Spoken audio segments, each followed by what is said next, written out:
السميع العليم من الشيطان الرجيم. بسم الله الرحمن الرحيم. الحمد لله رب العالمين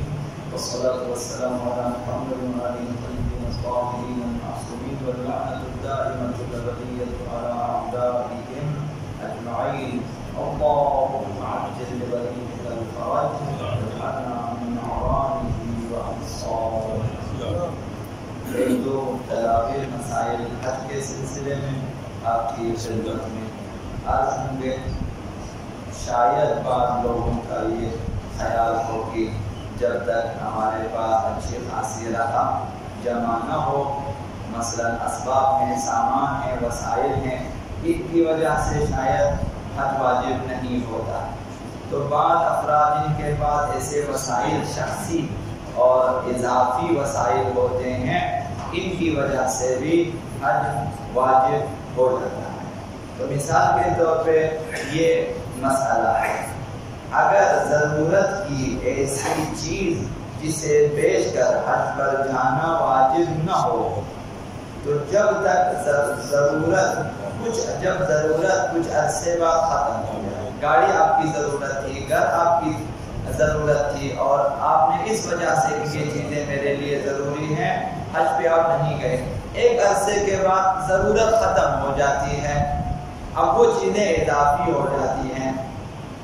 مثال کے طور پہ عرض کروں کہ گاڑی ضرورت تھی کہ آپ ڈیوٹی پہ آنا جانا، آپ ریٹائر ہو جاتے ہیں، گاڑی کی ضرورت نہیں رہتی ہے. عورتیں جب تک مثلا شادی کے ایام میں ہیں اور اس کے بعد جوانی کے ایام میں ہیں اور ان کی ضرورت ہوتی ہے، پھر اس کے بعد بڑھاپا آ جاتا ہے، پھر زیورات ان کے لیے ضرورت مثلا نہیں رہتی، تو وہ جو ہے زیورات اضافی ہو جاتی ہیں. تو جن کی پہلے اس سے ضرورت تھی اب ضرورت ان کی ختم ہو جائے، تو اس صورت میں حج واجب ہے کہ ان چیزوں کو بیچیں اگر حج کے لیے کافی ہو، انہیں بیچ کر حج پہ جائیں. گاڑی آپ کی ضرورت نہ تھی، آپ نے مثلا جو ہے 5-6 لاکھ روپے کی گاڑی تھی اضافی، پہلے آپ کی ضرورت تھی، اب ضرورت ختم ہو گئی ہے، اب یہ گاڑی ہو گئی اضافی ضرورت سے زیادہ، تو واجب ہے کہ اسے بیچ کر حج پہ جائیں.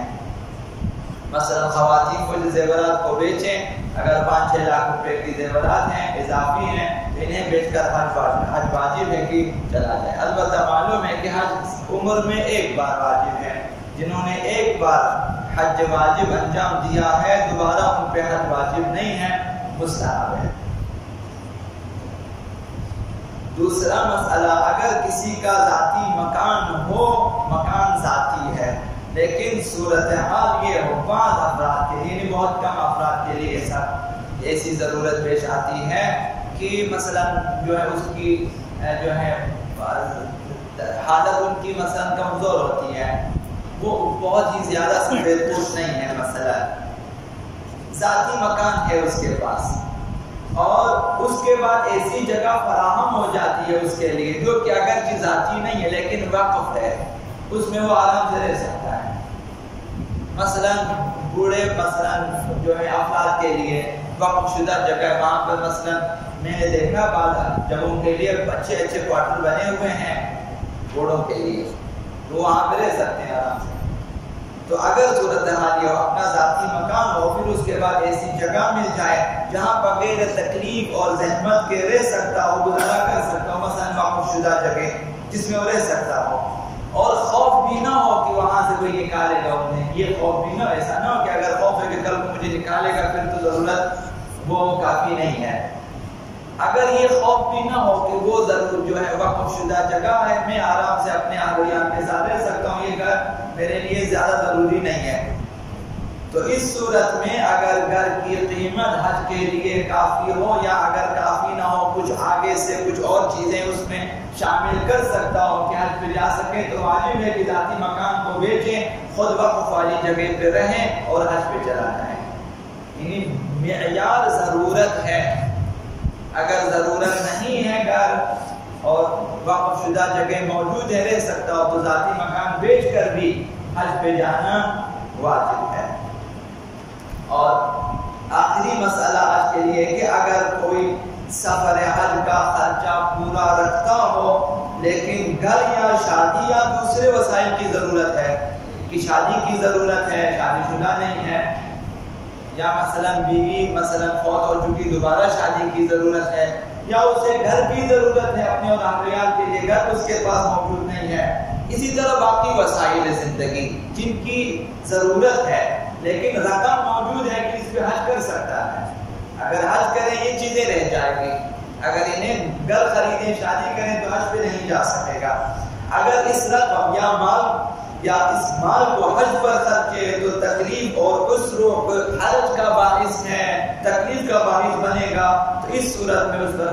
حج واجب نہیں ہے، وہ گھر کا بندوبست کریں، شادی کا بندوبست کریں، باقی وسائل زندگی کا بندوبست کریں، حج میں نہ جائیں۔ اگر ایسی ضرورت نہ ہو تو پھر وہ مال جو حج کے لیے کافی ہے، واجب ہے کہ اسی سے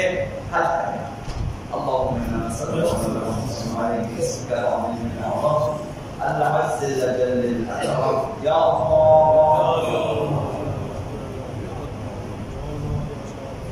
یا اللہ یا رحمان یا رحیم یا مقلب القلوب ثبت قلوبنا على دینک اللهم نور قلوبنا یا اللہ وغير قلوبنا یا اللہ واهلك اعداءنا یا اللہ واشف مرضانا یا اللہ وآمن من كل بلائنا یا اللہ واغفر ذنوبنا یا اللہ واستر عیوبنا